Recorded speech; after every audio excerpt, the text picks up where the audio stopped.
Bismillahirrahmanirrahim. Assalamualaikum warahmatullahi wabarakatuh.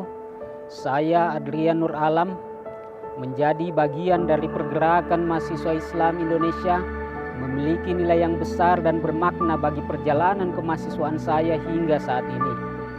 Lahir dan besar di kota yang memiliki tagline kota bertakwa dan memiliki nilai toleransi yang sangat tinggi, saya dididik ilmu keagamaan melalui orang tua saya maupun melalui pendidikan non-formal TPQ di lingkungan tempat saya tinggal.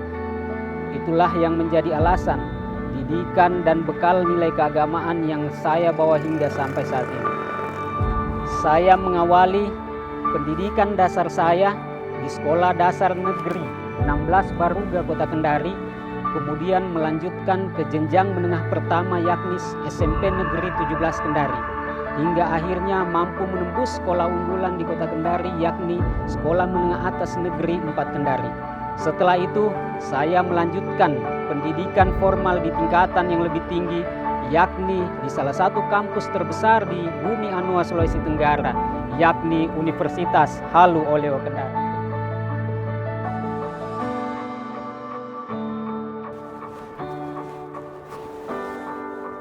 Melalui Universitas Halu Oleo, saya mengenal pergerakan mahasiswa Islam Indonesia, lalu masuk dalam proses kaderisasi formal masa penerimaan anggota baru di Rayon Fakultas Keguruan dan Ilmu Pendidikan Komisariat Universitas Halu Oleo Cabang Kota Kendari. Pada tahun 2016, saya mengikuti jenjang kaderisasi tingkatan kedua, yakni pelatihan kader dasar di pengurus cabang PMI Kabupaten Konawe.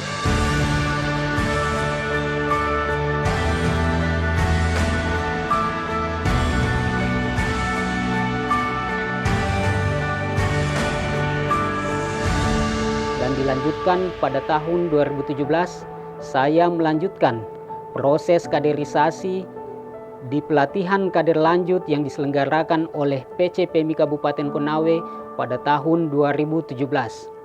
Hingga pada tahun 2022, saya melanjutkan proses tingkat kaderisasi akhir menjadi kader muharik yang diselenggarakan oleh pengurus besar pergerakan mahasiswa Islam Indonesia di DKI Jakarta, yakni pelatihan kader nasional angkatan ke-14 untuk dibaiat menjadi kader muharik, berkarir di organisasi yang memiliki kuantitas kader yang sangat luar biasa banyaknya di seluruh Indonesia, meningkatkan kepercayaan diri saya untuk semakin lebih mendalam lagi.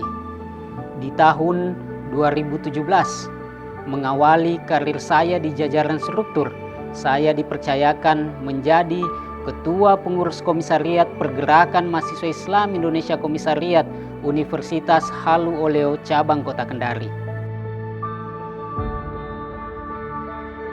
Selanjutnya, saya dipercayakan ke jenjang yang lebih tinggi lagi, yakni menjadi Ketua Pengurus Cabang Pergerakan Mahasiswa Islam Indonesia untuk masa khidmat tahun 2017 hingga 2018. Dan pada masa khidmat tahun 2021 hingga tahun 2023, saya kembali dipercayakan untuk menahkodai Pergerakan Mahasiswa Islam Indonesia Sulawesi Tenggara.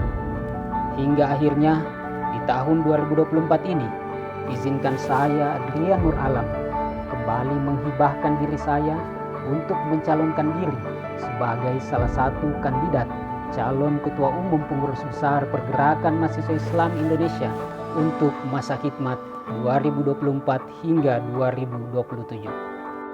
Tentunya dalam menyongsong ikhtiar pergerakan saya ke depan, saya telah menyusun beberapa visi dan misi untuk nantinya dijadikan sebagai capaian target ketika saya memimpin Pengurus Besar Pergerakan Mahasiswa Islam Indonesia dalam satu periodisasi ke depan.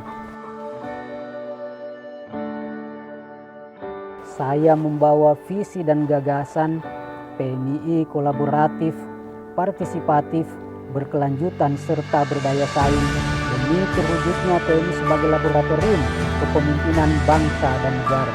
Tentunya untuk mewujudkan visi dan gagasan tersebut diperlukan beberapa misi. Yang pertama adalah Penguatan kaderisasi berbasis skill. Penguatan kaderisasi berbasis skill sangat diperlukan di era berkemajuan saat ini.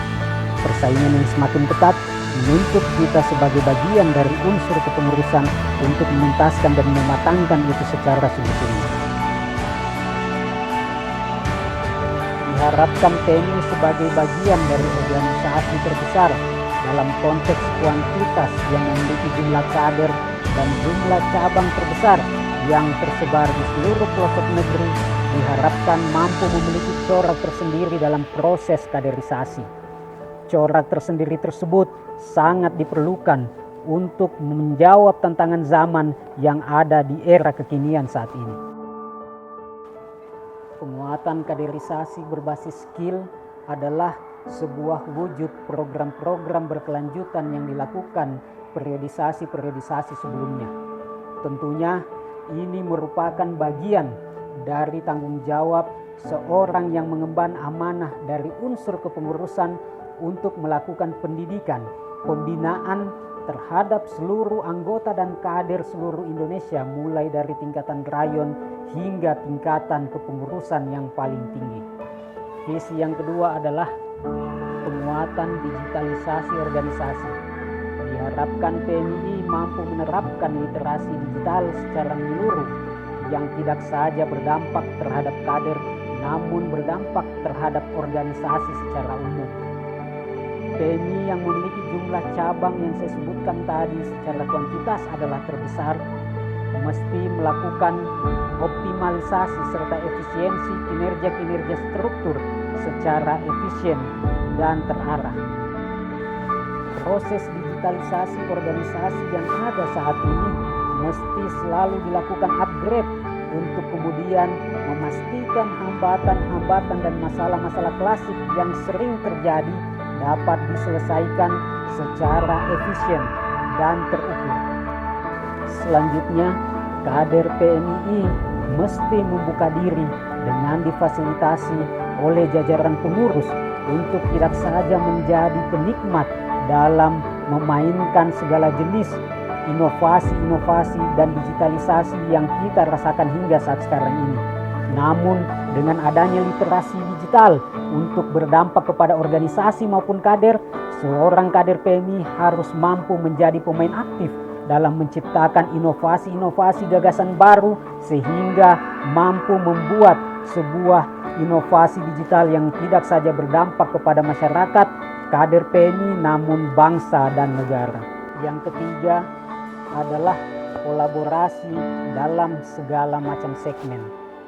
Ini penting kita lakukan, di mana setiap masalah yang ada tentunya perlu dilakukan beberapa pemahaman terhadap sumber masalah tersebut, sehingga kolaboratif di antara tingkatan pengurus harus mampu diselaraskan satu sama lain, sehingga masalah-masalah klasik mampu dicarikan titik temunya, mampu diselesaikan masalahnya secara universal dan tidak terpisah satu sama lain. Yang saya maksudkan sebelumnya adalah diharapkan setiap tingkatan pengurus yang melangsungkan proses musyawarah pimpinan di tingkatan masing-masing harus senantiasa melakukan secara menyeluruh, tidak saja menjadi ajang seremonial, namun bisa menjadi bahan dan dasar untuk menggali setiap komponen persoalan-persoalan di tingkatan daerah masing-masing dan diselaraskan dengan beberapa masalah-masalah di daerah lain untuk kemudian dilaporkan kepada jajaran pengurus besar dan dicarikan titik persoalan dan titik solusinya dengan tidak mengesampingkan identitas dari daerah masing-masing di tiap angkatan, di tiap tingkatan kepengurusan tersebut.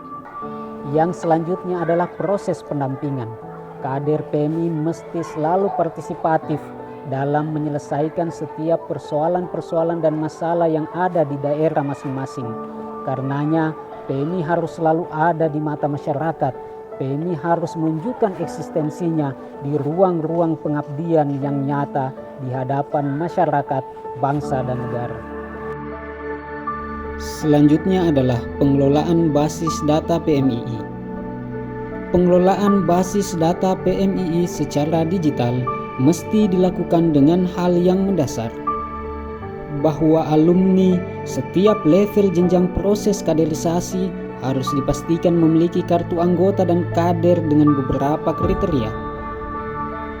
Pengelompokan kriteria tersebut mesti dilakukan dengan tidak membuat proses administratif secara bercabang, namun dengan memanfaatkan digitalisasi dan percepatan administratif melalui misi yang saya paparkan sebelumnya. Itulah visi dan misi yang dapat saya paparkan. Tentunya visi dan misi tersebut tidak akan dapat terwujud tanpa adanya dorongan dari gagasan sahabat-sahabat sekalian yang lain dengan cara mengkolaborasikan pemikiran yang saya paparkan dengan pemikiran sahabat-sahabat yang lainnya. Sekian dari saya, tangan terkepal dan maju ke muka. Wallahul muwaffiq ila aqwamit thoriq. Wassalamualaikum warahmatullahi wabarakatuh.